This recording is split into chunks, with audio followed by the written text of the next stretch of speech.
some kind of giant crab. Sounds like the poor thing's in a lot of pain.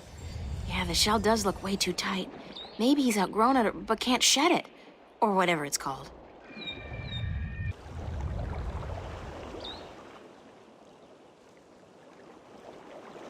April! You're alive! You're here! You're soaking wet! Where did you go? I thought you drowned. I was completely miserable. And the chicks on this island are so prissy. They don't even care for a kiss unless you're all settled down with a nest in your own territory.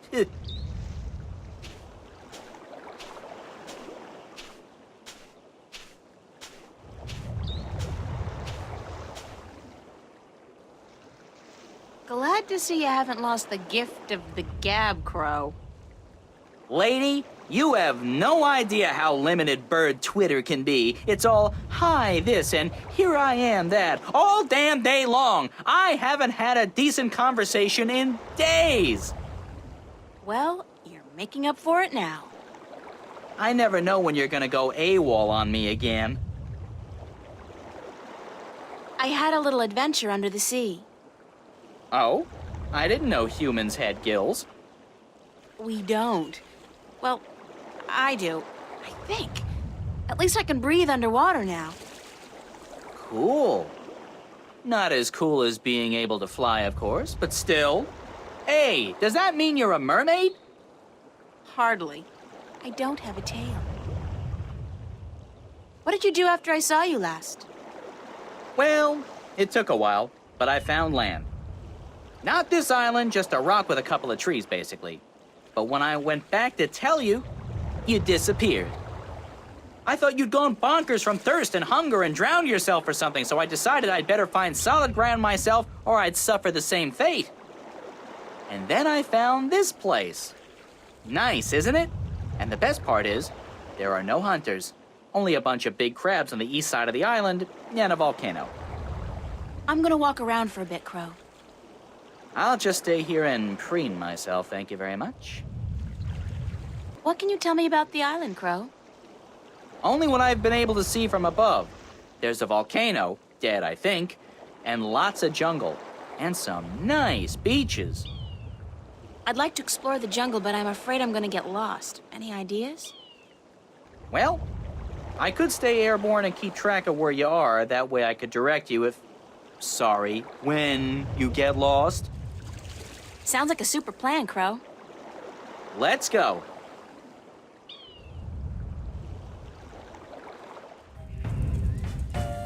The rumbling is much fiercer here, and the ground is really shaking.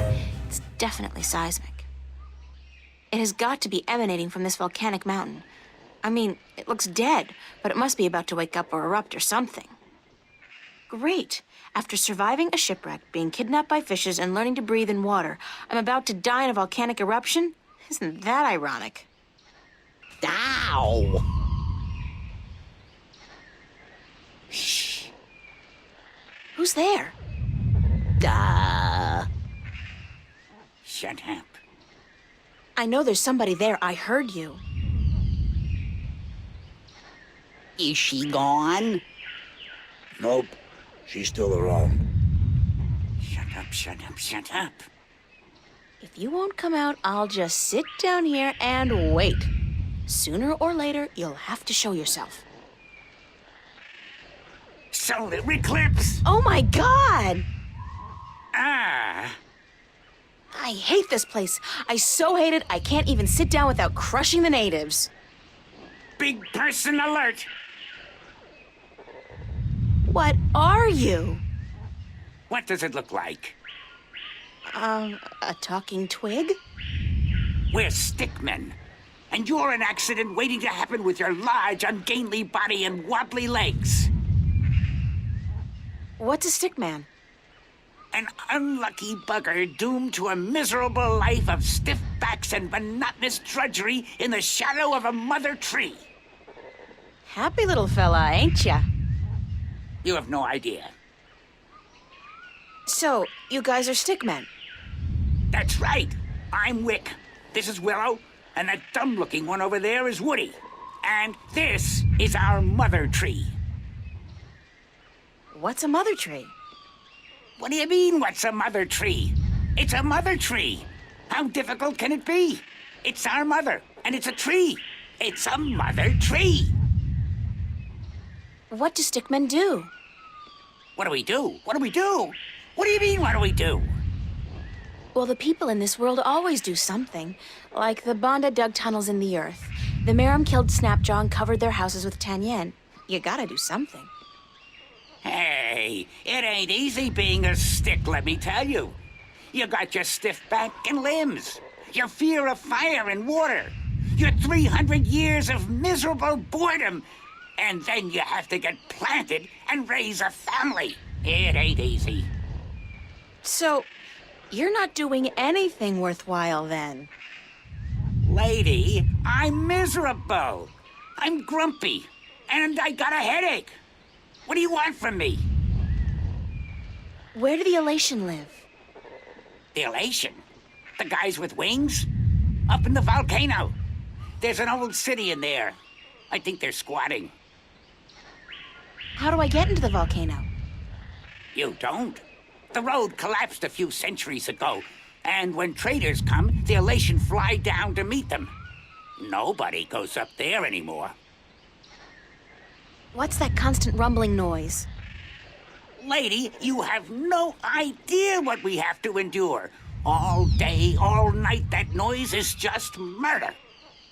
It all started when Quaman, the Quiet Giant, would you believe that's what we used to call him, was banished by the Orowal from his perfect fishing place to some remote place in the forest. Whoa, information overload. Let's step back for a minute to fill in the details. Who's Quaman, the Quiet Giant? He's the scariest human we've ever seen. He stands tall as a mountain and uses whole trees for toothpicks. But he was the quiet type and reasonably gentle for a human. He'd spend his days out by the Orowal village, catching fish and frying fish and eating fish, and looking out across the ocean, dreaming about loose women or whatnot. What happened to get the Quiet Giant banished from that place? The Orowal got scared when he accidentally stepped on one of their young ones. He didn't do any real harm, but they banished him from their village nonetheless, and told him to go far into the forest. Who are the Orlowal? They're the crab-like creatures who live down by the sea. They're nice people, if a little crabby. And it's hard to understand what they're saying half the time. Where's Quaman now? Somewhere in the forest east of here, we don't know where exactly. He went there to get as far away from the Orowal as possible. So what does all this have to do with the rumbling noise? Oh, I was getting to that. If you just let me get a word in edgewise. I just had some questions is all. Anyway, Quaman is the brooding type. And he takes everything so to heart, he got instantly depressed and went to sleep. And what is he doing now? Still sleeping. That's the problem. But how long ago was it that the Orlowal banished him? The last full moon, nearly 30 sunsets passed. He's been sleeping for a month? He was depressed. What do you want, lady? Once I got so miserable I slept for 8 years. And let me tell you, those 8 years were the happiest of my life. I still don't understand what this has to do with the rumbling noise. See that statue over there? Sure. What's up with that? Back when the Dalmari lived on this island ages ago, they put these statues up all around the island so that they could speak with each other. You're kidding. So they're like telephones? Tell her what? I don't know what that is. The thing is, these statues are all connected through magic. And when you speak into one, your voice flies through the air and comes out of another statue. But I still don't understand. You saw the big head up by the mountain? Yes? That's the one they use to talk to everyone on the island, to warn people of storms or to hold evening prayer. It's connected to the statues as well. and Quaman is sleeping right next to a statue's ear. I get it. Resonance. He's snoring, and the deep bass reverberating through the loudspeaker, the big head, causes a resonance that vibrates the entire island. But can't you just wake him up? We don't know where he is. We're not much for exploring this forest. There's water and fire and monkeys. Monkeys like to play with sticks. We don't like monkeys. But can't you just, well, send your voice to his statue to wake him up? There are 4 problems with that. Number 1, all the statues have an assigned symbol, an identifying mark, but we don't know which his is. Second, most of the statues are broken in some way or another. What do you mean? Some statues can only talk to certain other statues. Some can't be spoken to, and some can't hear, which makes it very difficult to get a connection through to where you want to send your voice. Number 3, in order to use the statues, you need a key. We don't have it. We don't know where it is. And number 4? We're stickmen, lady. What do you think? We don't know much about magic or magical devices. And what? we're not too smart, okay? There, I said it. We're not too smart. And when you look at Woody over there, who's pretty stupid by stickman standards, that's a pretty scary thought. Sorry I asked. Hi, I'm Willow. Wick's the oldest. Woody's the youngest. And I'm just stuck in the middle, as always. Don't let me keep you. Wick's the boss, as always. Go talk to him. Hello, I'm Woody. They call me the stupid one, 'cause I'm kinda slow, so don't let me keep you busy. I was born with a big brain, so I can't move as fast as my 2 brothers. I can only do useless stuff like calculations and design, and I play a few instruments, and I'm writing a book on the flora and fauna of Elias. Hello?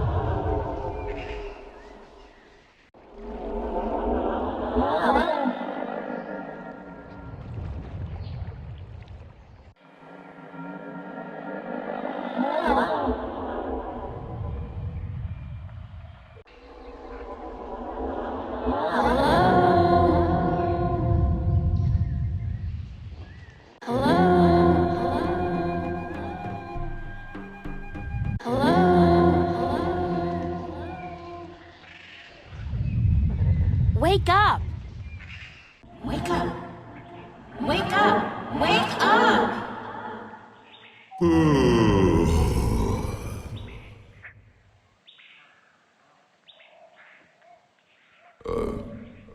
Who'll be there?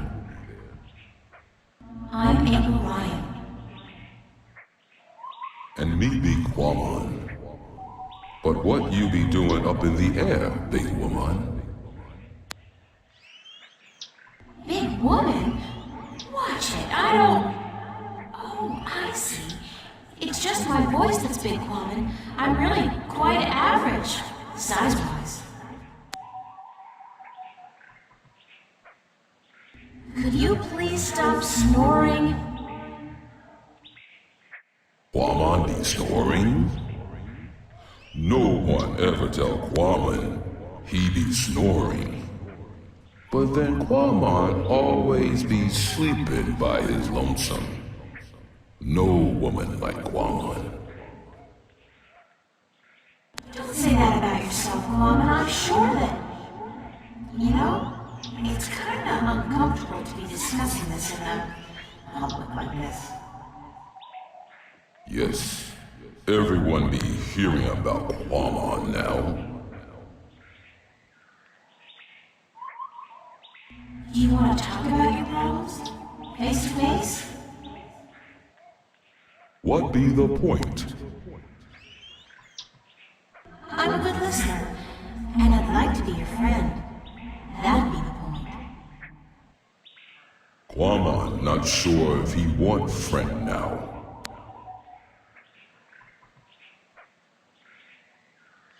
Where are you, Coleman? that be a secret? Quaman want to be left alone. Please let me be your friend. Why? Because I'm lonely too. I don't really know anybody on this island, and I need some help. Well, Quaman be wanting to help, but... Okay. Quaman be your friend and talk to you. My secret place be in the ruins of the old temple by the wells. Follow the stream up from the rock beach and go right where it branches. Thanks, Tom. I'll be there as soon as I can. Whoa, you are big. You're just about the biggest person I've ever met. Quaman be a freak. No one be liking him. I didn't mean it that way. I just meant... April, you know just what to say, don't you? I'm sorry. I like tall guys. Really, I do. You be the only one then, because no one else want anything to do with Quaman.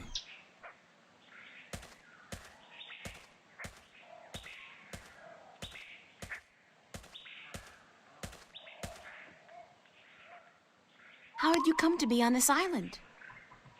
That be a long story. Do you want Quaman to be telling you? Sure, I have time. Tell me the story. Many long moons ago, Quaman be happy. He be working at the Circa in Khorasan, where he be big attraction. What did you do? Quaman be the world's strongest man. He be popular. People come to see him from all the Northlands. Some even from east of the Bay of Fire. But then there be an accident, and the Circa tell Quaman to leave, that he be dangerous, and that no one be paying to see him anymore. What kind of accident?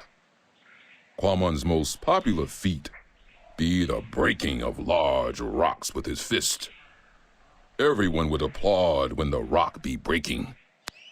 Then one day, the Caliph be at the Circa to see the performers.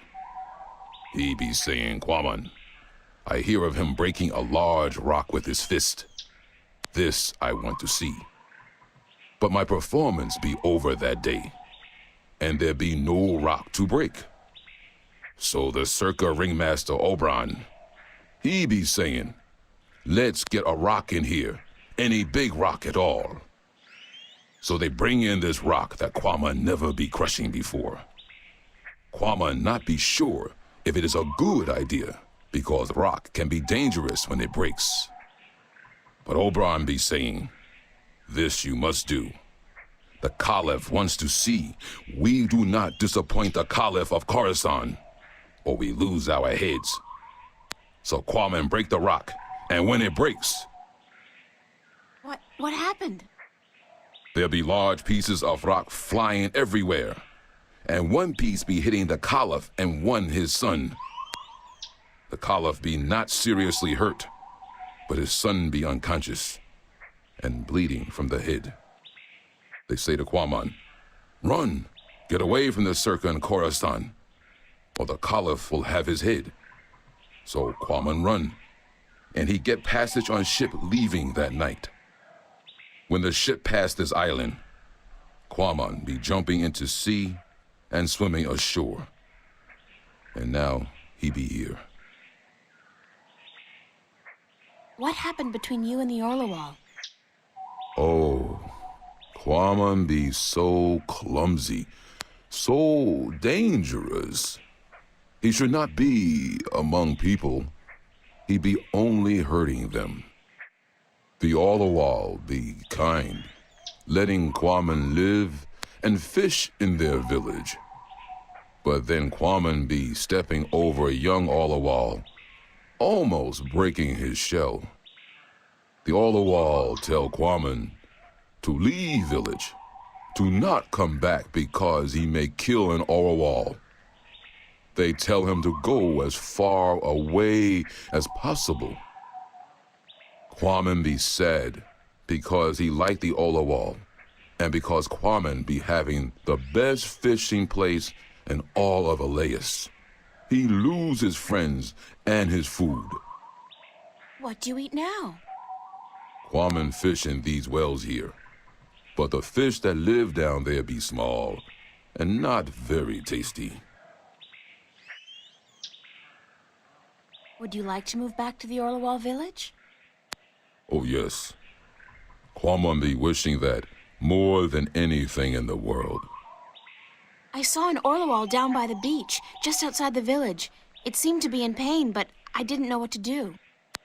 Perhaps if you come along, you can help him out and get back in favor with the Orlawal people. Yes, perhaps Quaman can help, even if the Olawal do not want him back. Here it is, the, Orlawal. Can you help it? Perhaps Quaman can help. Poor Olawal. It be crying for help. Quaman see what be wrong. The Olawal not shed its shell when time come, and now it be stuck in the shell.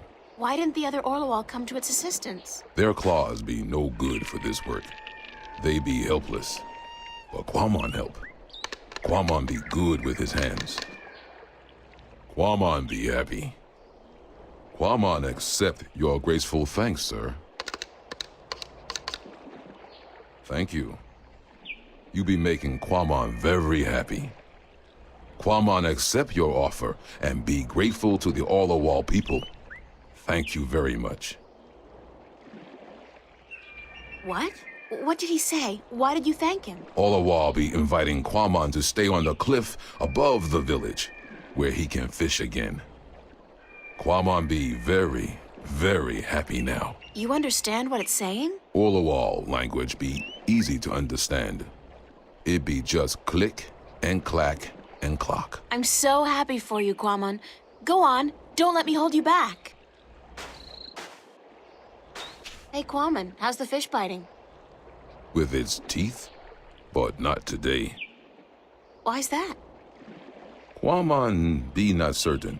The fish always bite before, but then Quaman be having lure. Now no lure, just bait. What do you need to make a lure? Quaman can make lure with just anything, as long as it be colorful and not get heavy in water. You're a real DIY guy, don't you know? Always be something wrong with Quaman. That was actually a compliment. Oh, Are you happy now, Quaman? Quaman be happy. He be wanting fish to bite. But if they do not, Quaman still be happy. Can I borrow your fishing rod? Quaman must catch fish first, so he can eat. After Quaman catch fish, April can borrow fishing rod. Happy fishing. Thank you. Could this wrapper work as a lure? Yes. Yes, with some work. It'd be perfect for a lure. Now Quaman can make one, and hopefully catch many fish. It's a big wooden crossbow, I guess. I wonder who built it and what it's for. Who built that big crossbow in the tree? I did. Well, I thought of it. And these two nincompoops gave a helping twig on the, manual side. So they built it, and you supervised. Yep, but it's not done. There are still a few pieces missing before we can blast off for Luna. Did you say blast off for Luna? That's what I said, Luna. As in the moon? The same. You intend to go to the moon using that thing? Lunar cannon. And yes, that's the plan. You guys are loonies. If by loonies you mean visionaries, then yes, we are. How come you're not working on your lunar cannon now? Because of that infernal noise is why. But Quammen has moved back to the Orloal village. He's not going to disturb you again, trust me. Really? How the heck did that happen? Nah, I don't care. The important thing is we can work again. Thanks, lady. How's it going? Almost there. Oh, one tiny little problem, though. And that is? We don't have a bowstring for our, Propulsion drive mechanism, Wick. what he said, yeah, we need a bowstring. Something strong and flexible and sinewy. Like what?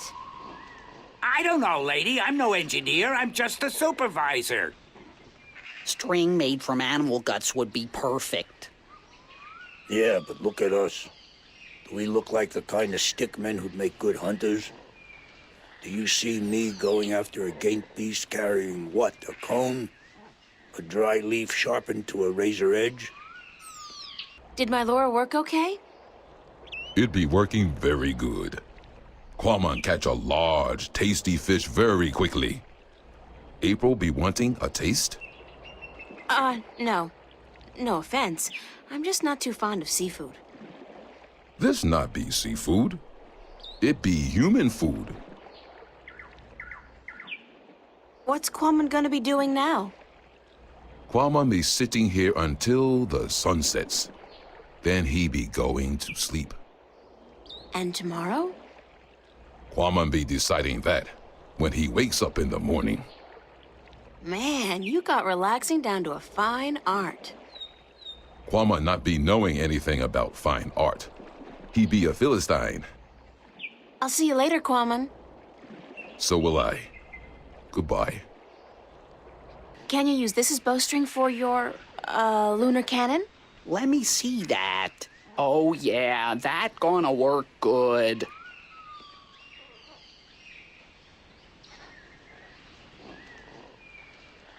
All right, listen up. I got us what we need. And now we finish this damn cannon. Go to work, people. Give us a few minutes, lady, and we'll be all done.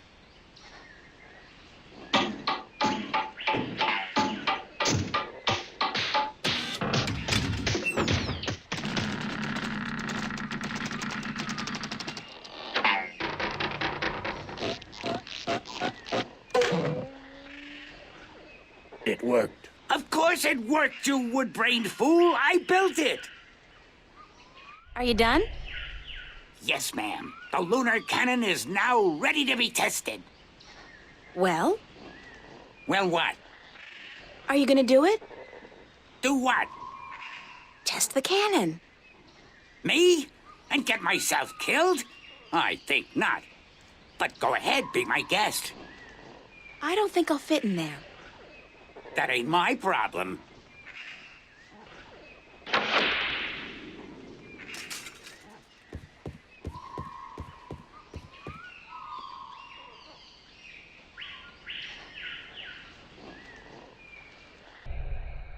Can you help me across? You are human, and we don't allow human strangers into our village. If you wish to trade, let us know where your ship is anchored, and we will send traders to you with our merchandise. I don't have a ship, and I didn't come here to trade. I came to talk to your leaders. I'm sorry, but we don't allow strangers into our village. What's up this road? The Elation village of Tamar. Where's the Elation village of Tamar? Up this road and into the volcano. Isn't it dangerous to live inside a volcano? This volcano has not erupted for thousands of years, and the gods protect us. We are safe here. Is there another way to get into the volcano? No, this pass is the only way. I'm sure there's a secret cave somewhere that leads into the volcano. No, there isn't. There's always a secret cave. Not here. Thank you. Yes, but you must leave now. There's a slight updraft here. The wind is channeled through that chasm down there and blown out and up here.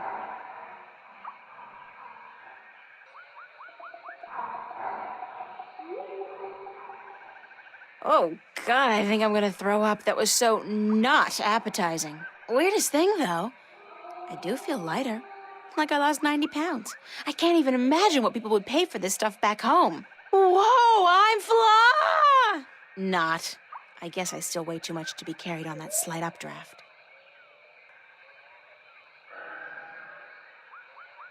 That's the last of it, unfortunately.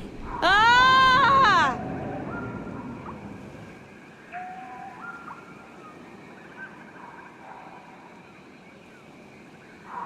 Human, you flew across the chasm. You don't have wings, but still, you fly like the elation. Believe me, I'm as shocked as you are. Are you the Windbringer? What's the Windbringer? It's a prophecy amongst my people. Of course, there's no escaping the prophecies. It's said that someone not of the elation shall come among us to float on the wind like an elation, to learn our stories, to bring the wind back to us, and to bring us into a new and happier age. Is that all? You know, I'm starting to forget how simple my life used to be. Family, friends, grades, boys, no prophecies, nobody looking to me for salvation. I don't understand, Windbringer. You should speak with our teller up in the city. She'll be wanting to see you, I'm sure. We've waited for the Windbringer for a very long time. The teller? Thanks. No, Windbringer, thank you. Hello.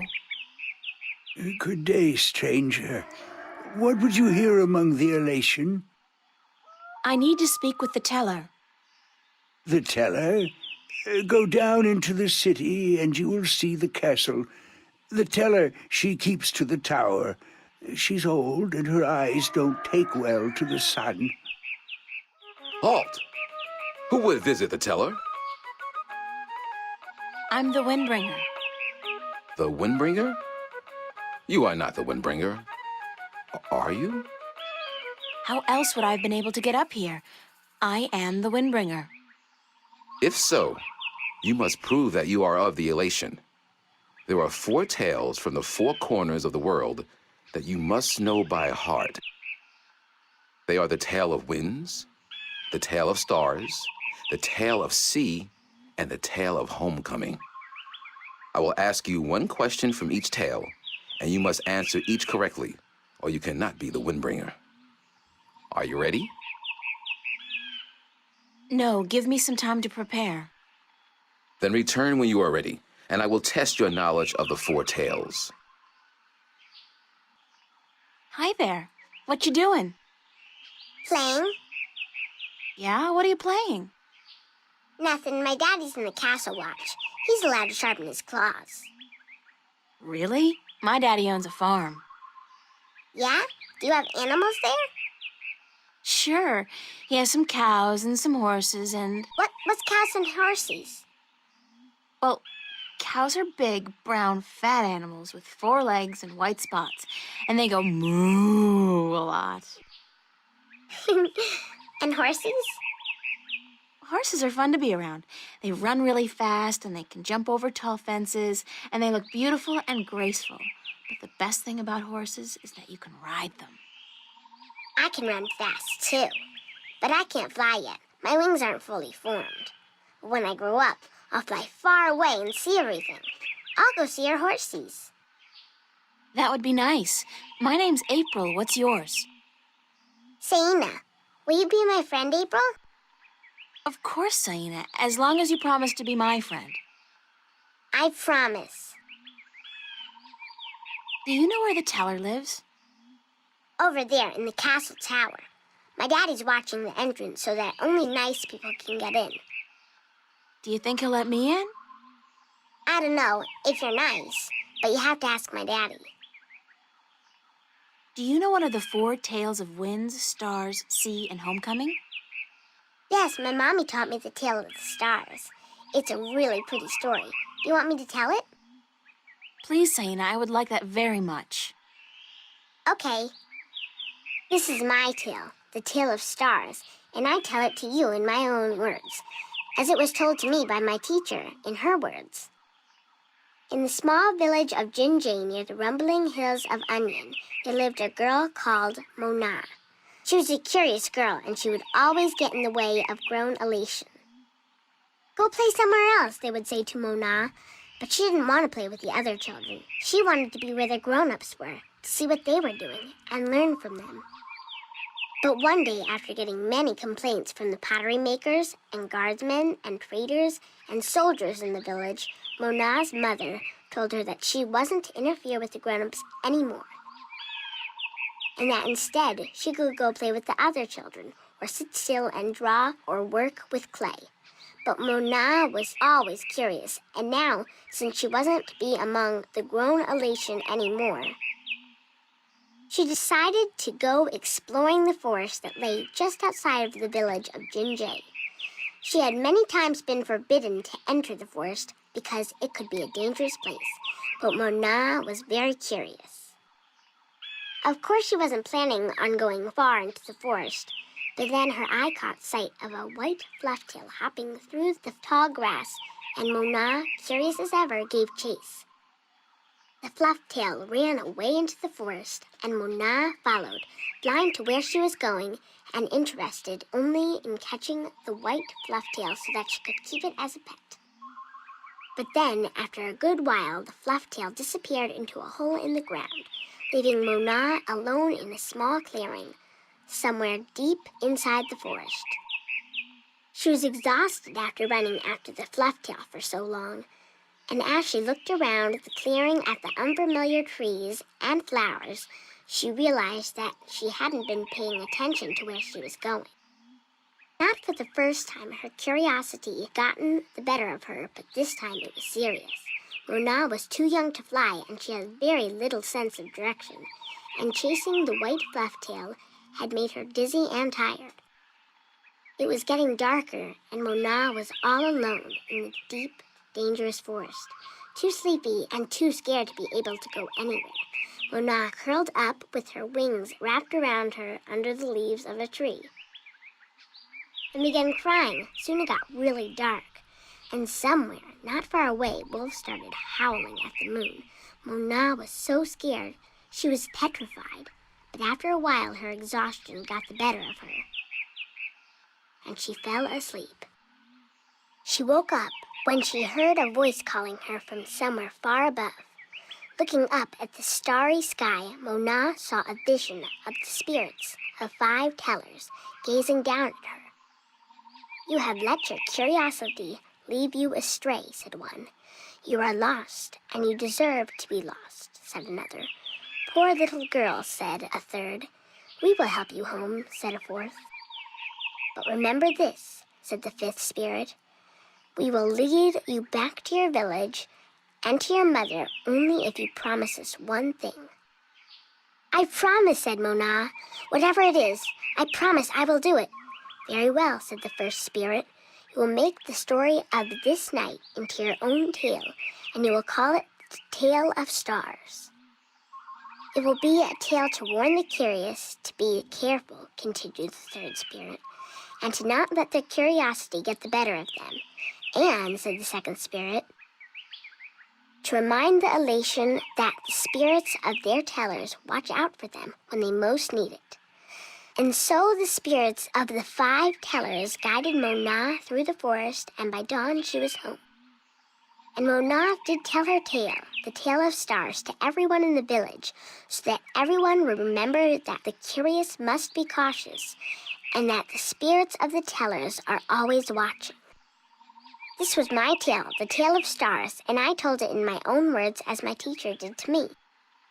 That was a beautiful tale, Saina. Thank you. Where are the other children in your village? Oh, they're in school now. And why aren't you in school? Because I'm ahead of everyone else. I'm really smart, you know. I'm the only youngling to have learned the first tale this soon. So some days, I get to do what I want. It's a little boring, though. I wish I was in school. At least there I could sing and play and jump around with all the other children. Why don't you go to school anyway? Because they say I would just distract the other children who are still learning their first tales. It's not fair. I mean, I get to play by myself and everything, but that's not fun all day. And my mommy's working on her pottery at home, and she doesn't want me disturbing her because she might make a mistake. But the day after tomorrow, I get to go back to school because then we're going to learn some more flying lessons. They're always a lot of fun, and I'm getting pretty good at that too. I bet. I wish I had wings like you do. Yes, they're very good to have when you fly. Have fun, Saina. Are you leaving? Yes, I'm sorry, but there are some things I have to do. Grown-ups are always too busy. Be careful, don't come too close. I'm almost done with this pot. Sorry. Are you here to buy pottery? I didn't think traders were allowed up here. No, I came to speak with your teller. Really? I didn't know the teller spoke with anyone from the outside. You must be a very special girl. Supposedly. My name's April, by the way. Nima is my name. Nima of Ta'ama, the only Elation village on Elase. I like your pottery. It's our craft. That and storytelling. But storytelling can't buy merchandise or food. I know a lot of people who live by telling stories, although I guess that's kind of different. They are lucky then. Not that I don't enjoy making pottery. It's good to feel the wet clay between my claws, to shape it into whatever I wish. It's almost like creating a new life, I think. I don't have a husband yet, so I haven't tried. Have you? Do you have a husband and children? Neither, thank God. I don't think I'm ready for that yet. I was 18 turnings this spring. I'm ready for a husband, but I've yet to court anyone who could make me soar on the winds. I think the men of Ta'ama are dull and timid. What about the guard on the road below the village? He's our age, isn't he? Isam? He's quite pretty, and his wings are big, but I don't think he likes me. He never looks at me or talks to me. That doesn't mean anything. He could just be shy. Maybe you could talk to him, find out who he likes, but don't say I sent you. Sure, I can do that. Thank you, April. Do you know one of the 4 tales of winds, stars, sea, and homecoming? I had to learn the tale of homecoming. It took a long time, but I think I got it now. I'm better with pottery than I am with the tales, unfortunately. Do you want to hear it? Please. Very well. This is the tale of homecoming, my tale, and I shall tell it in my own words, as told to me by my teacher, in her words, and by her teacher in turn. Moran was a handsome young Elation man with strong wings and a hardy beak. He lived below the white cliffs, where the water was salty and the fish plentiful. Moran was betrothed to Inara, the loveliest girl there ever was. She was fair and slender and tall, and her eyes were the clearest shade of blue. But Moran was hesitant to enter into union with Inara, to become her husband and to give her children. He would always come up with a new excuse for why they had to wait a little while longer. Now, Inara was skilled at pottery, but even more so with stories, and the teller of the village had many times asked Inara to be her apprentice, to learn all the tales, so that someday she could take over as the teller. But Inara refused, knowing that if she did accept the teller's offer, she would never be able to marry Moran, because a teller cannot have a husband nor children of her own.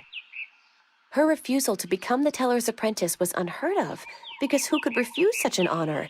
But to Inara, love was more important. Her love for Moran was beyond honor, beyond reason. But despite Inara's love, Moran was still hesitant. And then one day he told Inara, "I am traveling on a pilgrimage to the far shores. I will be gone for some time, and while I am traveling, and in accordance with our traditions, I will be freed from our betrothal. Not until I come back will the bond between us be renewed. It was not unusual for a young Elatian man at that time to go on a pilgrimage, and the bond between the betrothed would often be cut while he was away, to be formed again upon his return. But Inara was heartbroken, because she had thought that Moran would soon want to marry her. When Moran saw her tears, he said to her, "Do not weep. When I come back, I promise I will marry you. Just wait for me, and stay with your pots, to make the time pass quickly." And then Moran left on his pilgrimage to the far shores.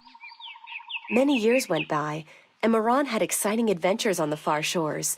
But by and by, he began to long for home, and for Inara, and now he had finally realized that he loved her, and that he wanted to marry her. But when he returned, he could not find Inara amongst the pot makers. He went to visit her family, and they told him that, after waiting for many years, Inara accepted the teller's offer of apprenticeship. And that when the teller left on the last wind during the previous winter, Inara herself became the new teller. Angry, Moran made his way to the teller's nest, and when he saw Inara, he said to her, "You promised me you would wait." But Inara did not say a single word in answer. She just turned around and lifted something wrapped in leaves from the cot behind her and gave it to Moran. Moran unwrapped the package, and inside he found an old pot, cracked and broken in two. "What is this pot?" he asked. "And why did you not wait for me like I asked you to?" And finally Inara spoke, and she said to Moran, "I made this pot for you, my dear Moran, when you left, because I wanted it to be my marriage gift to you.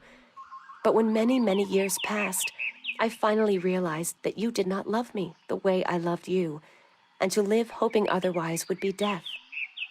"But I want to marry you," cried Moran. "I came back."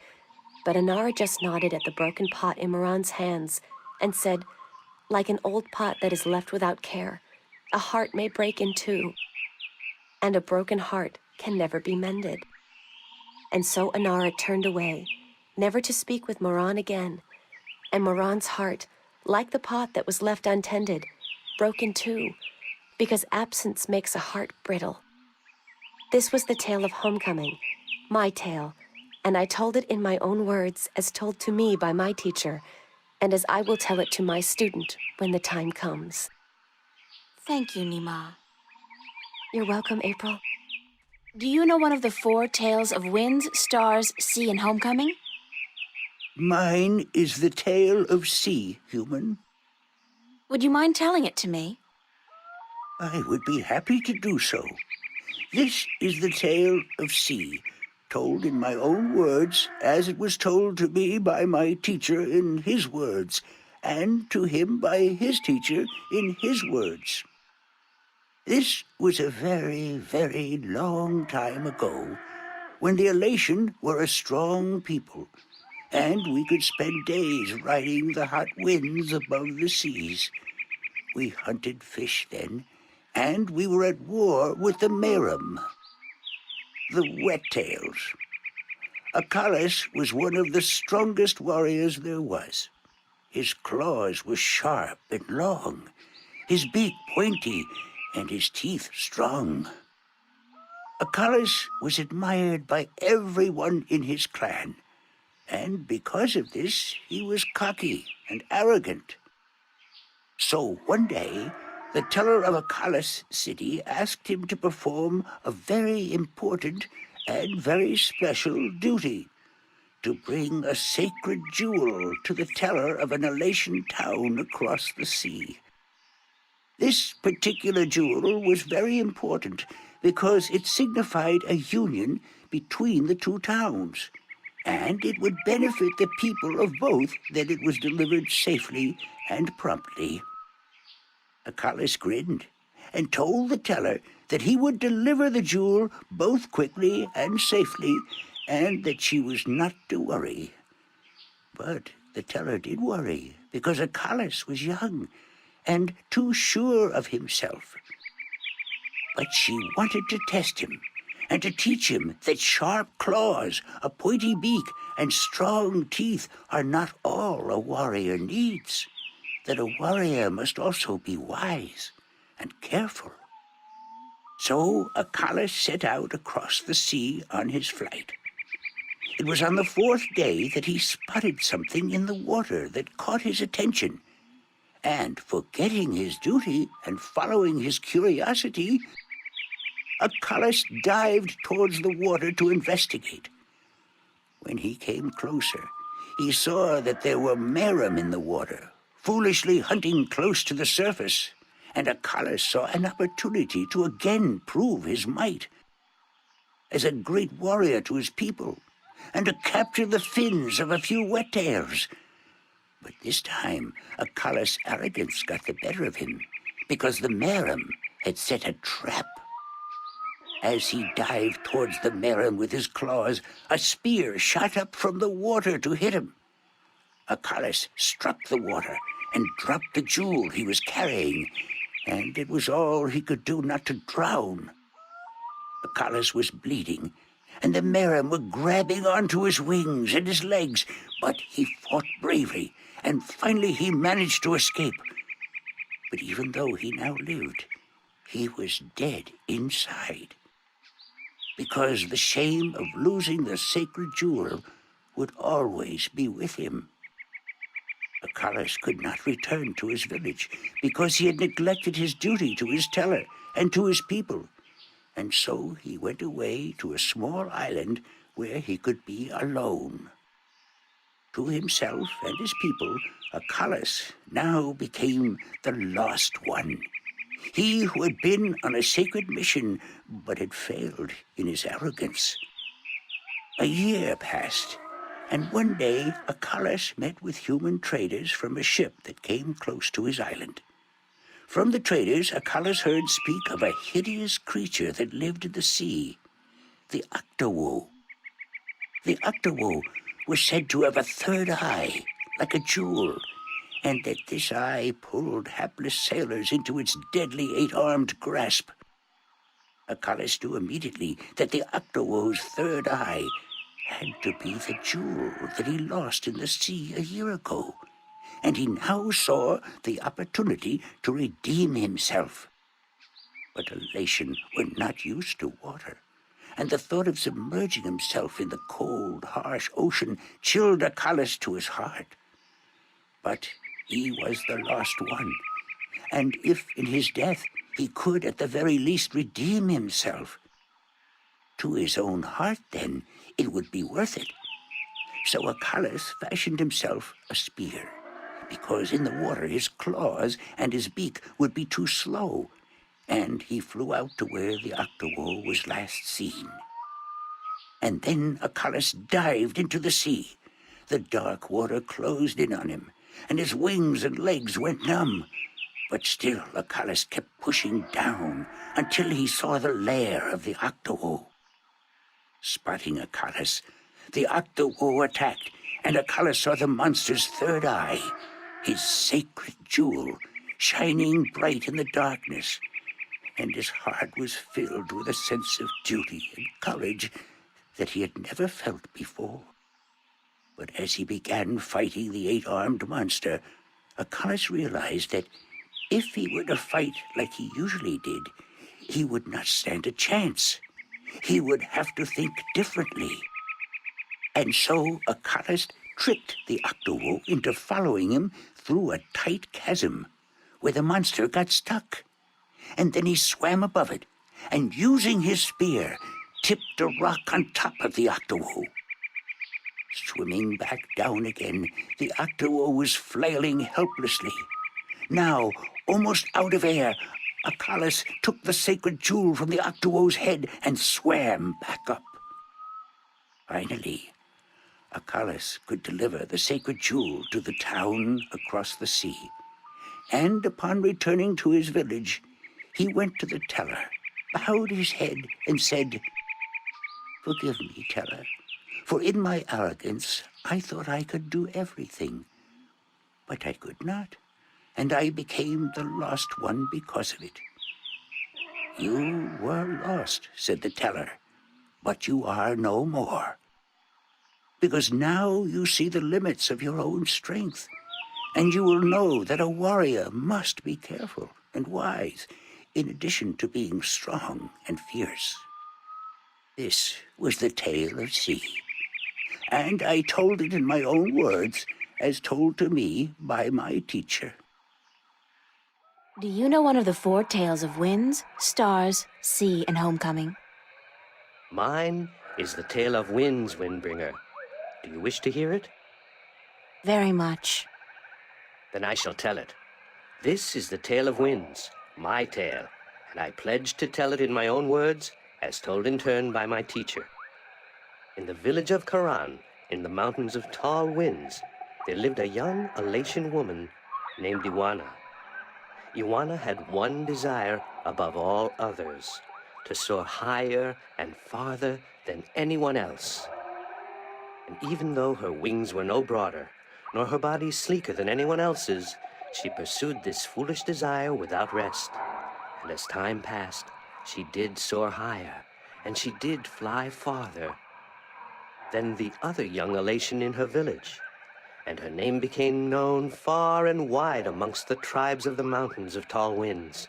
But still, Iwana was not happy. She was not happy because, in her vanity, even though she was a better flyer than almost everyone else, and to her eyes, she was still not good enough. She wanted to be so much better than anyone else that she would be remembered for all time as the best flyer amongst all the Alatian. And so one day, Iwana decided to climb to the top of Mount Bakta'ana, the Tower of Light, and to soar from those giddy heights to the ends of the world. Her friends and her family pleaded with her not to, because every Alatian knew that to soar from such heights was dangerous, that at such heights the air was thin and the winds treacherous. But Iwana would not listen, and on a cold and clear morning she climbed up the Tower of Light to the rock and the ice at the very top. From there she could see to the ends of the world. And it brought tears to her eyes to know that now, finally, she would be greater and better than any Alatian before her. And so Iwana spread her wings and leaped off the mountain. Those who watched her from far below said that for a split moment Iwana soared, and she soared higher and farther than any Alatian before or since. But then the treacherous winds caught a hold of her, and the thin air made her plummet towards the ground and to fall to her death amongst the rocks at the base of the mountain. In her vanity, Iwana could not see beyond her desire to be the very best. And vanity always stands to fall. That was the tale of winds, my tale, and I told it in my own words, as told to me in turn by my teacher. So, Isam, that's your name, isn't it? Yes, Isam of Tamar.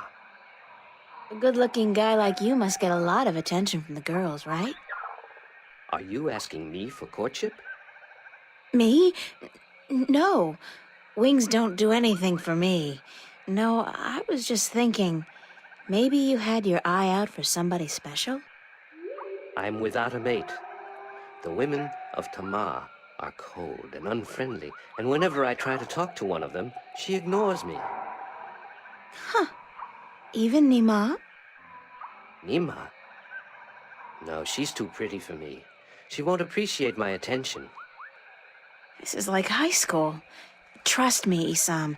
You go talk to her one of these days, and I'm sure you'll find you have a lot in common. Just be yourself, okay? You think so? Perhaps you are right. I will do as you say, Windbringer. Thank you. Thanks for your help. Are you ready for the questions now?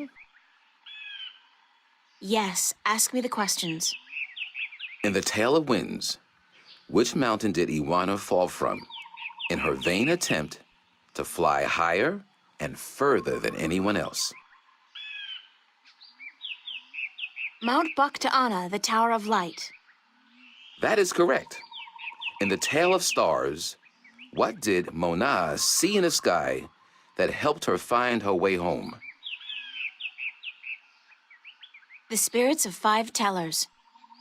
That is correct. In the Tale of C, what creature did the Lost One battle in his quest to recover the sacred jewel? The Octawo? That is correct. My final question to you is this. In the Tale of Homecoming, what was given to Moran by his teller when he returned from his pilgrimage? A broken pot to teach him that absence may break a heart in 2. You have correctly answered all my questions, and so have proven your knowledge of the 4 tales. You are the Windbringer. The teller would see you presently. Come closer, human. Closer. I cannot see your face. Closer still. Come sit here by me.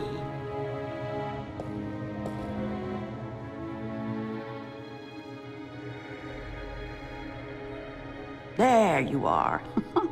You see, my eyes are not what they used to be. Ages ago, I could spot a ladybug crawling up a straw of grass from 15 tree lengths up. Now, I have a hard time seeing my supper. But my ears, balance be praised, my ears, they are as good as ever. I could hear you outside, learning the tales my children tell. You are a good listener and a fast learner. They were interesting stories, and your people told them well. That is what we do. The Elation are the keepers of the tales, and I am their teller, the one who must know all the tales told since the day we came to this world. How can you do that? How can you remember every story ever told? The secret is to tell them often and to tell them in your own words, not the words of your ancestors. Doesn't that mean that the stories change with every generation? Yes, as all tales must. Change is important. Otherwise, the tales will have no meaning to us. They will just be words, and we do not care about the words. We care about what the words tell us. How long have your people been telling stories? Since the beginning, human. Since we came to this world a long, long time ago. You're not from Earth? From Arcadia? Not according to our tales. We came on a great wind before the divide, when the earth was one and humans had yet to learn of magic and science. But we were a different people then, and the tales we tell from that time are vague and incomplete. Like myths and legends, the younger Elation pay little attention to these tales. Sometimes I worry they will be lost with me, these tales, and I am getting old, very old. I came to you to find answers to some important questions. Ask, and I will try my best to answer. Have you heard of an ancient god or dragon that lives beneath the sea? Once, long ago, when my people lived in harmony with the Merim, there were stories of an old god worshipped by the Merim who resided deep in the darkest depths of the ocean. According to legend, the old god had once brought the Merim into their realm, into the ocean, and he was now sleeping, resting before the journey back. Back where? To a great ocean amongst the stars. When the time came, he would gather the Merim and bring them home with him, back to their world, to their ocean. Strangely enough, we have a similar tale. It is said that the great wind that brought us here will someday return to bring us back to a place where we can soar forever on warm winds. Like heaven. In a way, perhaps, but without the need for any of us to die. The great wind will just sweep us up and carry us away. Every evening before I go to sleep, I recite this tale to myself. It is a comforting one. What do you know about the Draic kin? The kin are numbered 4, or so our tales tell. 2 in this world, 2 in the other, the mirror world. The white and the blue, the red and the green. Do you know where they are? No, the tales never say. The kin are elusive. They keep to themselves.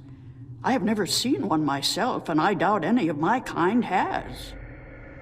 The tales do say that our past and our future are tied to the fate of the kin, but how I would not pretend to know.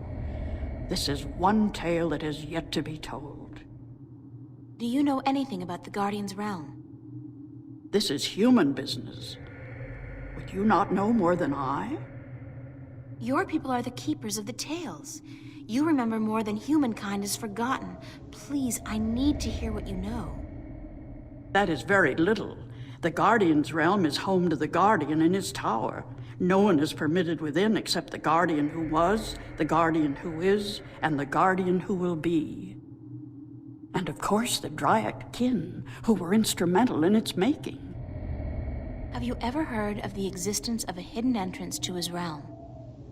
Oh, yes. Yes, I have heard tell of such a thing, though I would not know where it is. I gather that one of the kin may be able to tell you. Thank you. I don't have any more questions. I am glad I could help you with some answers. I'm the Windbringer. I know you are. It's strange to me to hear those words spoken. I did not think they would be in my lifetime. But here you are, standing in front of me as real as the sky is blue. I'm sorry I have to ask, but what is it that the Windbringer is supposed to do for you? I did not expect you to walk in here and have all the answers, child. The balance has both blessed you and cursed you, and it has sent you here to do what it wills. The Windbringer is said to be the first sign of the great wind that will take us away from here. For a long time, the Elation have lost the strength they used to have. Our bones have become weak, and our wings fragile. Where we used to be able to soar for days on strong winds, we are now using our legs to walk rather than fly. Why this is, we do not know. Tianyan. You know of the reason for this? I'm just guessing, but it makes sense. Go on. The tales also say that the Windbringer will unite us with our past and end the age-old strife. I know. You must make peace and be reunited with the Merim. You share a common ancestry. I have always thought we did. The tales were too similar, the signs clear. But my people, they will have a difficult time understanding why and how this can be. If you don't, both the Elation and the Merim will die out. When war broke out between your people and you were forced to move up into the mountains, it compromised a precarious symbiosis. A substance called Tianyan was abundant where the Merim and the Elation lived in close proximity. It brought fish and heat and light to both your people. But now, living up in the mountains, your way of life, your diet, your customs and habits, they've all changed. And that's probably the cause of your brittle bones and fragile wings. Then we must make peace with the Merim and restore the balance between us, so as to strengthen us both and prepare us for the journey that will surely come soon. When our sitting is over, I will speak to my people, and I will elect one representative from the Elation to meet with the Merim in the place of your choosing to open a dialogue. I guess it's time for you to talk to your people and for me to make arrangements with the Merim. Where do you wish for our meeting to take place, Windbringer? You want me to decide? Well, I know. Send your ambassador down to the ancient caves by the beach. Inside, there are remnants of an old Elation settlement and a Merim city. It's a good place for your two people to meet, don't you think? Yes. And could you ask if they would bring their half of the stone? The stone? You have the other half? We have held on to it for centuries, knowing that someday it would be of use to the Windbringer. It will, trust me. Then we must make haste and arrangements. It is an important day, so let us not waste light. Go and wait for my ambassador in the caves. It's amazing. This place is so beautiful. And the scent of sea and rock and nest. This scent is of home. This was home a long, long time ago, according to the tales. We lived in peace with the Wet-tail, with the Mirim back then. Now you'll be able to live in peace again. And with the Tanyan bringing fish to your doorstep, you'll be able to eat well and restore strength to your bones. Soon you might even be able to soar on the winds for days like you used to do. I hope you are right, Windbringer.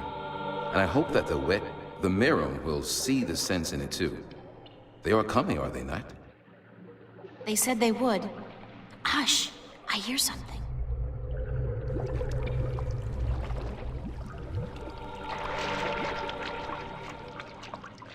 We are here, Waterstiller, as was promised. Good. Now, as representatives of your respective peoples, you, the Queen of Amiram City, and you, guard to the Elation Teller, must fulfill the prophecy and join the two parts of the one stone. We hope that our peoples may be joined again, Elation, and that we may live in peace and prosper. As do we, Marrow. And we pledge to do all we can for this to happen.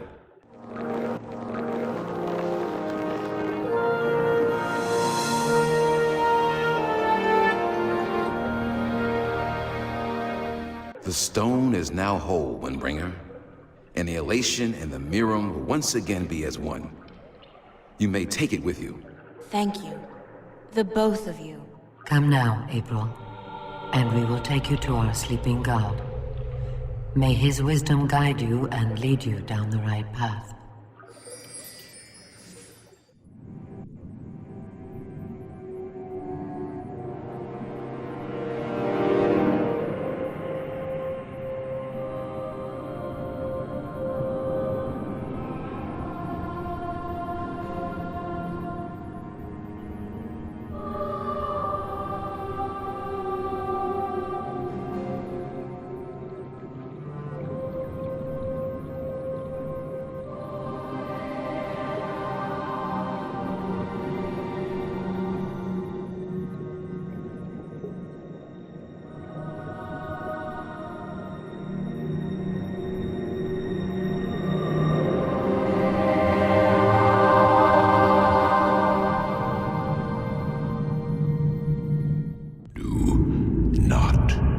Be afraid. I know what you are. You do? Yes. Yes. What would you hear? I do not like to be disturbed. I wish to be left alone. I wish to rest until the day of ascension. I'm sorry to disturb you, but I need some answers. Everyone needs answers. Everyone has questions. I am not the oracle. I cannot answer all your questions. I don't expect you to answer all of them, but I was hoping for an answer to at least some of them. Then ask. And be gone. What am I? What do you mean? You said you know what I am. What am I? You do not know. Then it is not I who should teach you about your heritage. You must make this discovery on your own. Listen, I'm tired. I'm wet. I'm at the bottom of the sea, and I'm breathing with the help of a polyp stuck in my esophagus. So just cut the Buddhist bullshit about a journey of self-discovery and answer my question. Please?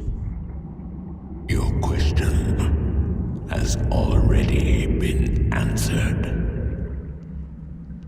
That is all I will tell you. Your journey began with an answer. It is only now that you know the question. That's so not helpful, but thank you. I'm looking for a jewel called the Dragon's Eye. Yes. I have one such jewel. I guess that's it. Take it. Are you sure? Take it. It is yours now. It is part of your destiny. Okay. Tell me if it hurts.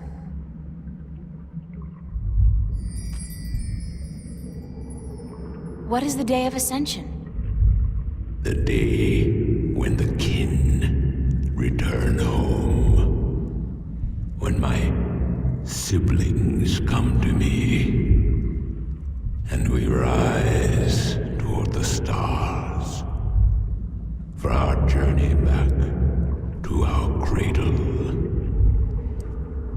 This is the Day of Ascension. So you're going back to wherever it is you came from? We will, eventually, when everything is ready. When what's ready? I will not answer that question. It is not necessary for you to know. I need to know where I can find the gateway to the Guardian's realm. So you come to me.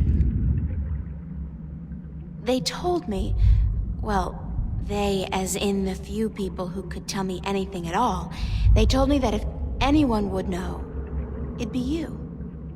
I know.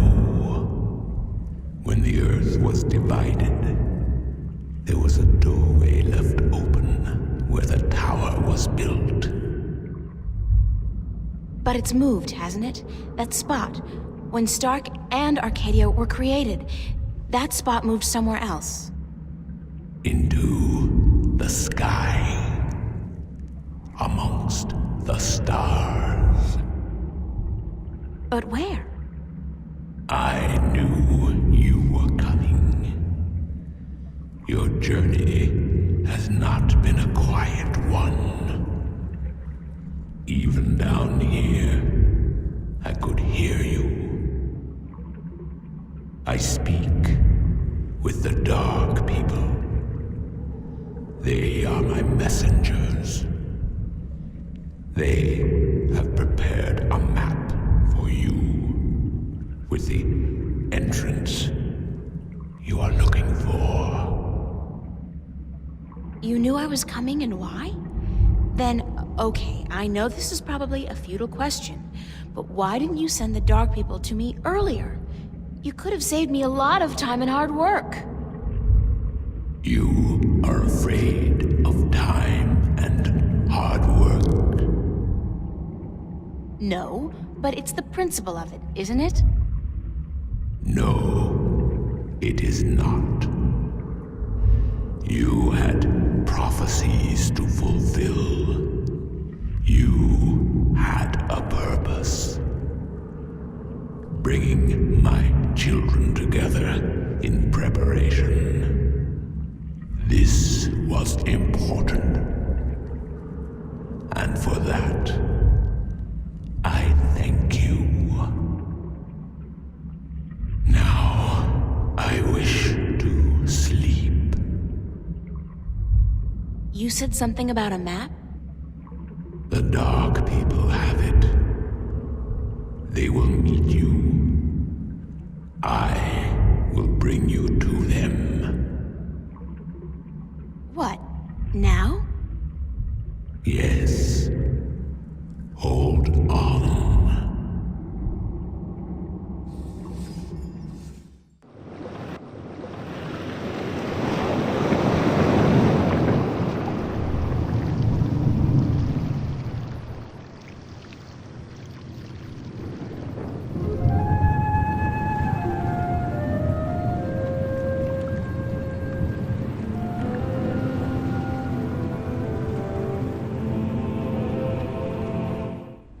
Thanks for taking me on board. Who are you? Well, I thought you... I mean, didn't the old dragon... Well, I'm April Ryan, from Stark, and I guess you're a dark person. But who are you? I'm just a student. Not anybody special. You are special. Who are you? I'm not. I'm just... I'm the Windbringer. I'm the Water Stiller. I'm April Bondu Mbata of the Banda and the Venar Kangang La. I'm a shifter. I will someday become the 13th Guardian, the protector of the balance. And I'm April Ryan. This is who I am.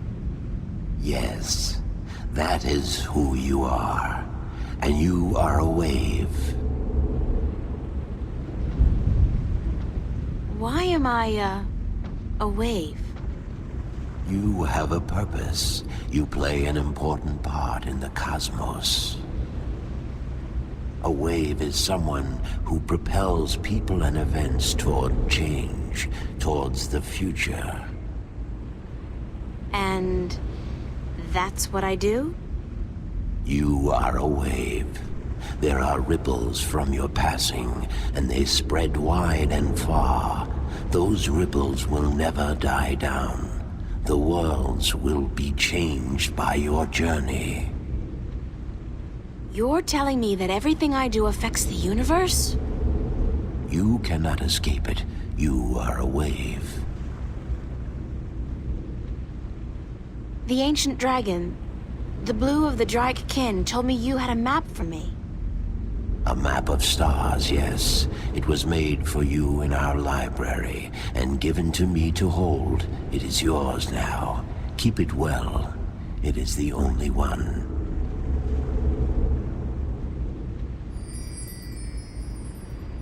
I'm looking for an ancient stone given to you by the Sentinel, the Fathers.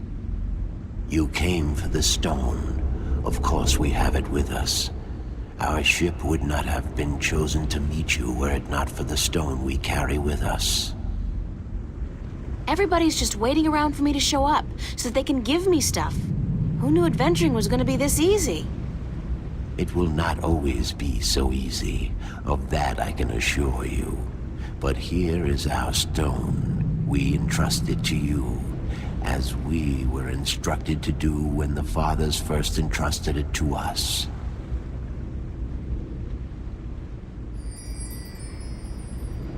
Can this ship take me back to Marcuria?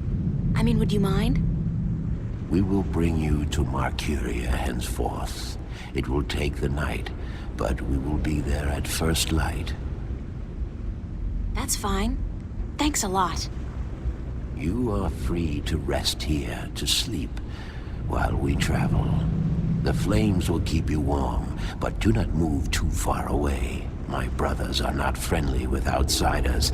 They do not take kindly to intrusion. I'll keep that in mind. I'm staying right here. Good. Sleep.